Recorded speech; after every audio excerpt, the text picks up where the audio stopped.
সভাধিপতি উত্তম বারিকের কাছে স্মারকলিপি প্রদান করল ক্ষুদ্র মৎস্যজীবীরা।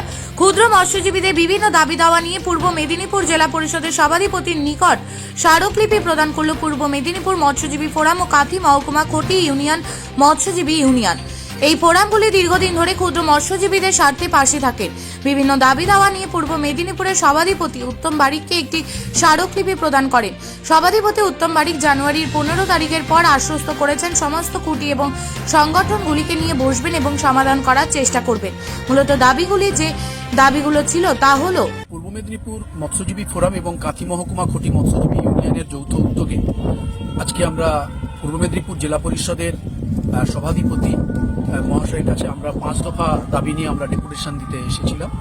আমরা 5 দফা দাবির মধ্যে প্রথম এবং প্রধান যে দাবি ছিল সেটি হচ্ছে যে খটির জমির ব্যবহারিক সত্ত্ব খটি কমিটিকে প্রদান করতে হবে। কারণ দীর্ঘদিন ধরে খটিগুলো যে জায়গায় তাদের কারোবার করে আসছে এবং হাজার হাজার মৎস্যজীবী পূর্ব মেদিনীপুর জেলায় এই খটি কাজের সাথে যুক্ত, তাদের কোনো জমির অধিকার নেই। তো বিগত যে দুটো ছিল 2021 এবং 2022 বর্ষে দুবার পূর্ব মেদিনীপুর জেলা পরিষদের মৎস্য প্রাণী সম্পদ বিকাশ স্থায়ী সমিতি তারা রেজুলেশন নিয়েছে এবং অর্থ স্থায়ী সমিতি তারাও রেজুলেশন নিয়েছে খটিগুলোর জমির অধিকার ফিরিয়ে দেওয়ার জন্য, কিন্তু সেটার এখনো পর্যন্ত কোনো কার্যকরী পদক্ষেপ এখনো গ্রহণ করা হয়নি। তো এই পরিপ্রেক্ষিতে আমরা সভাধিপতির দৃষ্টি আকর্ষণ করলাম এবং দ্বিতীয় যে দাবিটা ছিল সেটা হচ্ছে যে ব্যান পিরিয়ডের সময় ক্ষুদ্র মৎস্যজীবীদের জীবিকা সহায়তা রাজ্য সরকার 61 দিনের জন্য বন্ধ ব্যান পিরিয়ড করেন। সেক্ষেত্রে দেখা যাচ্ছে যে কোনো ধরনের জীবিকা সহায়তা দেওয়া হয় না। তো এর ফলে ক্ষুদ্র মৎস্যজীবীরা ভীষণভাবে ক্ষতিগ্রস্ত হন, তাদের আর্থিক সংকটের মধ্যে তারা পড়েন। কারণ এমনিতেই মাছের আকাল, সেই পরিস্থিতিতে যদি ব্যান পিরিয়ডের সময় যদি জীবিকা সহায়তা দেওয়া না হয়ে থাকে তাহলে কিন্তু ক্ষুদ্র মৎস্যজীবীরা তারা ক্ষতিগ্রস্ত হবে।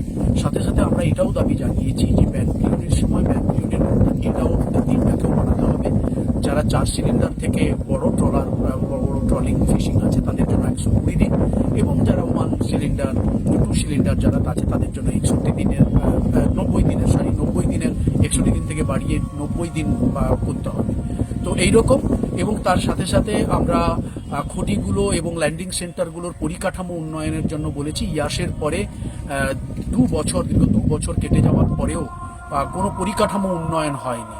তো এই পরিস্থিতিতে আমরা সভাধিপতিকে বলেছি, তিনি খুব মন দিয়ে শুনেছেন, তিনি আশ্বস্ত করেছেন আগামী 15ই জানুয়ারির পরে তিনি কিছু কার্যকরী এবং সদর্থক ভূমিকা পালন করবে বা তিনি সদর্থক ভূমিকা গ্রহণ করবেন।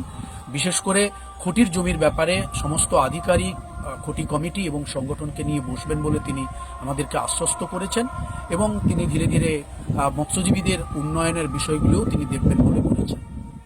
সভাধিপতি উত্তম বারিকের এই আশ্বাসে খুশি সংগঠনগুলি।